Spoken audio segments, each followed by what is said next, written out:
Good afternoon, everybody, and happy Wednesday. It's Dr. Galvin with another update on coronavirus and COVID. Today, we're going to talk about what we can do now that we're immunized. If you're immunized, your options for doing things, getting back to normal, are much improved.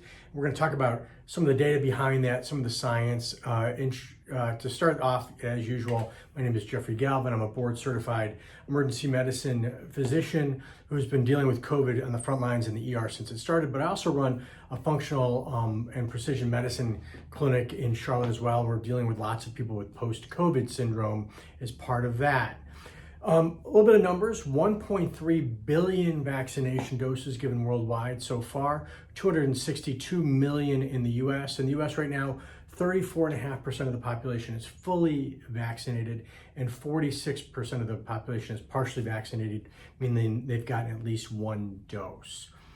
So today we're going to talk about what we can do now that we're immunized, and what you can do if you're not immunized, which is a little bit different. But briefly, there was an interesting study that came out of the Mayo Clinic about long COVID. And again, we've been dealing with lots of long COVID in our clinic. A lot of people are coming to us with these problems, and we've had protocols that have worked fairly well. But the biggest things we see are typically fatigue, tachycardias, and brain issues, brain fog, and people just can't work and they can't do all these things. Well, the study looked at, small study, 100 patients, but they looked at 100 patients. And what they found was that the median time they were being seen for long COVID was 93 days. So these people had COVID, 3 months earlier, and were still dealing with these symptoms, 3 months later. And the majority of these people actually had very mild symptoms of COVID, but prolonged symptoms. The most common symptoms for 80% of them was unusual fatigue. About 60% had respiratory complaints, and about 60% had neurologic complaints. We've also seen quite a bit of tachycardias and exercise intolerance in our patients, but we deal with lots of athletes, so that might be more of a bias from my patient population versus what the Mayo sees. Interestingly, at 93 days, 1 out of 3 of those people, who were actually primarily, about 68% of them were women under 45, were having problems with activities of daily life, meaning that they couldn't go back to work. And the symptoms were still so bad after 3 months, they really couldn't function very well. So, interesting study, kind of confirms what we're seeing in real life patients here.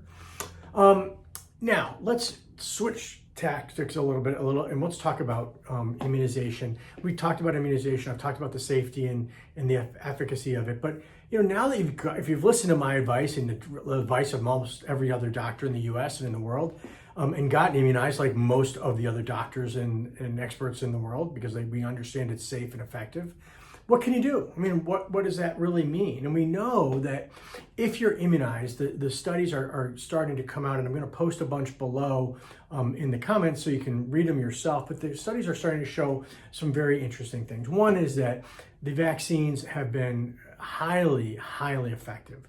We know that it drops your risk of developing COVID symptoms dramatically, oftentimes greater than 90%. It brings your risk of being hospitalized with severe COVID or dying from COVID to nearly zero. Not, nothing's 100%, but almost zero. And we've seen that in the hospital. We don't see people who are chronically ill or elderly anymore in the ER with COVID. Why? Because they're all immunized, because we immunized those people early on. The people we see now are unimmunized, younger, healthier people because of variants and other reasons.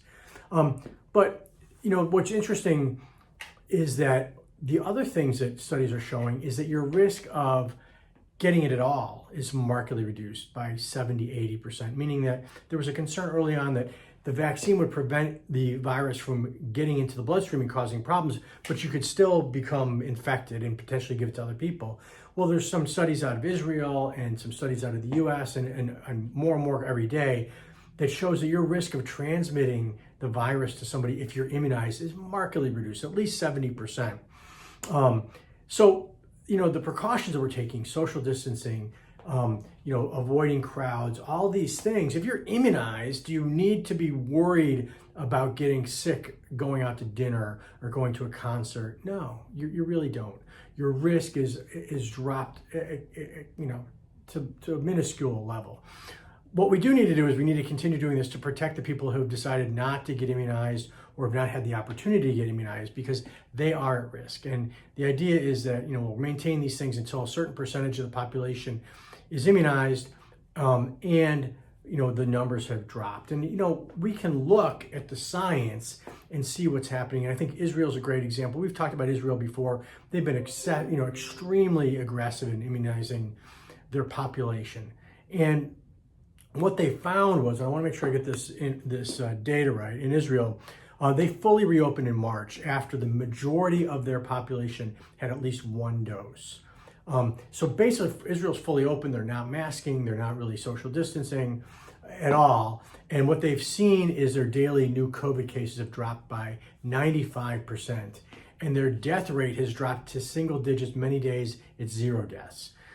So Israel's a great example. It's a relatively small country that did a really good job. And we can see what's happening in those countries. And in other countries that have high immunization rates are dropping off the cliff. And we're seeing that, we're getting to a point where, nearly half the population has had at least one dose, and we're starting to see those numbers drop. Now, the other question is, well, what about these variants? Well, there's more and more studies that are coming out that the immunizations are pretty darn protective against the variants. So right now, it looks like the common ones, the Brazilian one and the Italian one and the British variant and potentially even the Indian variant, seem like they're pretty well controlled by the current vaccination. So your risk of that is pretty low as well.